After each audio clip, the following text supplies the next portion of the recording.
கர்த்தருடைய பரிசுத்த நாமத்துக்கு மகிமை உண்டாவதாக. கிறிஸ்துவுக்குள் வாழ்கிற அன்பு சகோதர சகோதரிகள் மற்றும் ஊழியக்காரர்கள் அனைவருக்கும் ஆண்டவராகிய இயேசு கிறிஸ்துவின் பரிசுத்தமுள்ள நாமத்தினால இந்த ஆடியோ அன்று வீடியோ வாழலாக உங்களை சந்திப்பதில் நான் மகிழ்ச்சி அடைகிறேன். இந்த 2025 எல்லா சபைகளுக்குள்ளுமே பார்த்தீங்கன்னா ஆண்டவரை நோக்கி செபித்து ஒரு வாக்கு தத்தத்தை பெற்றிருக்கும். அது சபைகளுக்காக கொடுக்கப்படுகிற வாக்கு தத்துவம். அது ஏன் சபை, உன் சபை, என் சபைக்கு கொடுத்த வாக்கு தத்துவம், உன் சபைக்கு கொடுக்கப்பட்ட வாக்கு தத்துவம் இல்லை, சபைகளுக்காக கொடுக்கப்பட்ட வாக்கு. சபை அப்படின்னாலே இயேசு கிறிஸ்து ரத்தம் சிந்தி சம்பாதித்த, அதுதான் சபை. ரத்தம் சிந்தி சம்பாதித்தது தான் சபை. புரியும்படியாக சொல்லணும்னாக்கா, ஒருவன் தேவனுடைய ஆலயத்தை கெடுத்தால் அவனை தேவன் கெடுப்பார், நீங்களே அந்த ஆலயம். அப்போ இந்த ஆலயம் எனப்படுகிறது தான் சபை. அப்போ இந்த ஆலயத்தை தான் ஆண்டு சொல்றாரு, முக்கியத்துவப்படுத்துகிற ஆலயத்துக்காக தான் வாக்குத்தத்தம். அப்போ சபை அப்படின்னாக்கா, சபையில் அநேக விசுவாச பிள்ளைகள்லாம் கூடி செபிக்கிறதுனால தான் அது பேர் சபை. அது கட்டடத்துக்கு சபை இல்லை.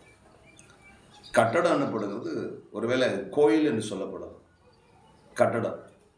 ஆனால் சபை எனப்படுகிறது எல்லா ஆத்துமாக்களும், அது ஊழியக்காரக்குள் இருக்கிறது ஆத்துமா, அது எல்லா ஆத்துமாக்களும் கூடி செபிக்கிற இடம் தான் சபை.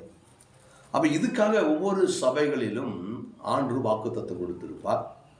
அந்த வாக்குத்தத்தம் என்பது பொதுவானது, எல்லா சபைகளுக்கும் பொதுவானது. அப்படி இந்த 2025 ஆண்டவராகிய இயேசு கிறிஸ்துவை நோக்கி நான் ஜெபித்த போது எல்லாருக்கும் தெரிந்ததான ஒரு வாக்குத்தத்தம் தான். ஆனால் அந்த வாக்குத்தத்தத்தை அவர் விசேஷமாக அதை வெளிப்படுத்தினார். பைபிள் எடுத்து தேடி கண்டுபிடிச்சதில்லை. ஆண்டவரோட ஜெபம் பண்ணி காத்திருக்கும் போது இந்த வார்த்தையை அவர் வெளிப்படுத்துறார். அதுக்கப்புறம் தான் அந்த வார்த்தையை பைபிள்ல இருந்து அதை எடுத்து அதை தியானம் பண்ணுறோம். என்ன வார்த்தையை கொடுத்தாருனாக்கா, ஏசாயா தீர்க்கதரிசியின் புத்தகத்தில் 54வது அதிகாரம் 17வது வசனத்தில் ஆண்டவராகிய இயேசு கிறிஸ்து ஒரு வாக்கு தத்தத்தை கொடுத்திருக்கிறார். அதை நான் வாசிக்கிறேன், கவனிங்க. 54:17, உனக்கு விரோதமாய் உருவாக்கப்படும் எந்த ஆயுதமும் வாய்க்காதே போகும். யாருக்கு விரோதமா அப்படின்னாக்கா, ஊழியக்காரர்களுக்கு விரோதம், ஊழியக்காரருடைய மனைவி பிள்ளைகளுக்கு விரோதமா, சபை மக்களுக்கு விரோதமா. அப்போ உனக்கு விரோதமாய் உருவாக்கப்படும் எந்த ஆயுதமாக இருந்தாலும் அது வாய்க்காதே போகும்.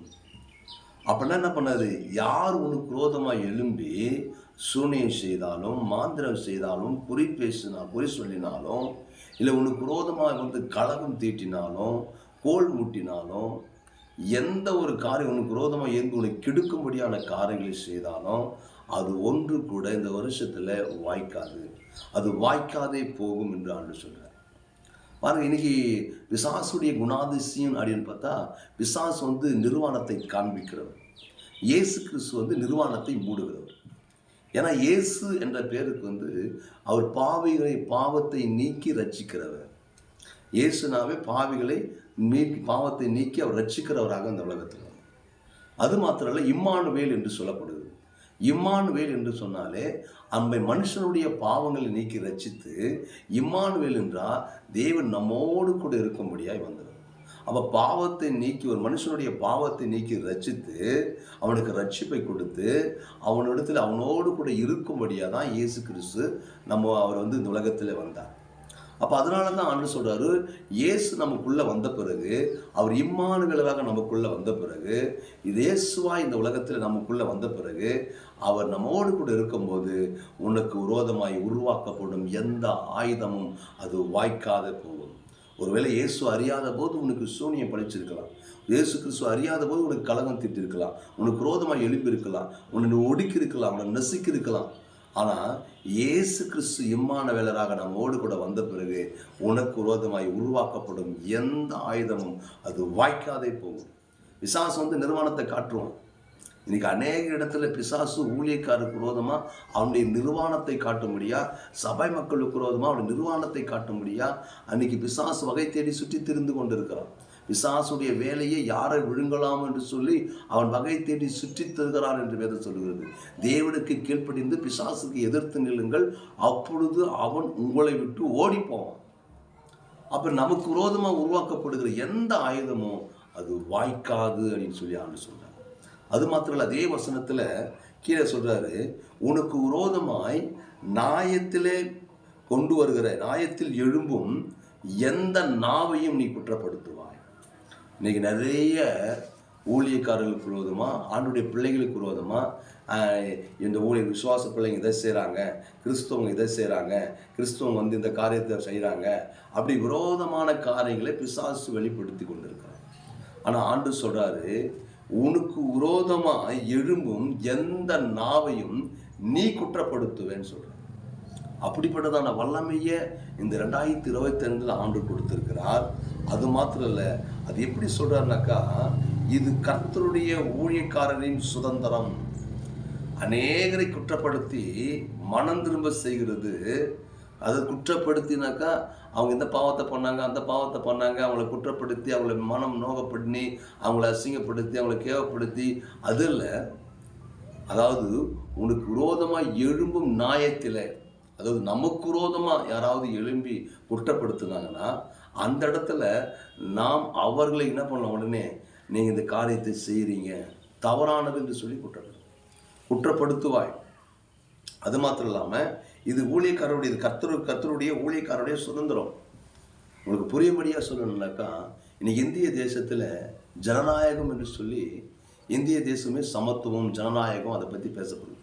ஆனால் இந்திய தேசத்தில் ஒரு சில மாநிலத்தில் கிறிஸ்தவர்களை ஒடுக்குறாங்க, தேவ ஆலயங்களை இடிக்கிறாங்க. அது மாத்திரம் சபையில் இருக்கிற விசுவாச பிள்ளைகளை கொண்டு கட்டி போட்டு அவர்களை என்ன பண்ணுறாங்க, அவங்களை கேவலப்படுத்துகிறாங்க. சில இடத்துல நிர்வாணப்படுத்துகிறாங்க, சில இடத்துல ஊழியக்காரர்களை கொண்டு அந்த வேதத்தை மெரிக்கும்படியாக செய்கிறாங்க. இதெல்லாம் அவர்களுக்கு விரோதமாய் செய்யப்படுகிற காரியம்.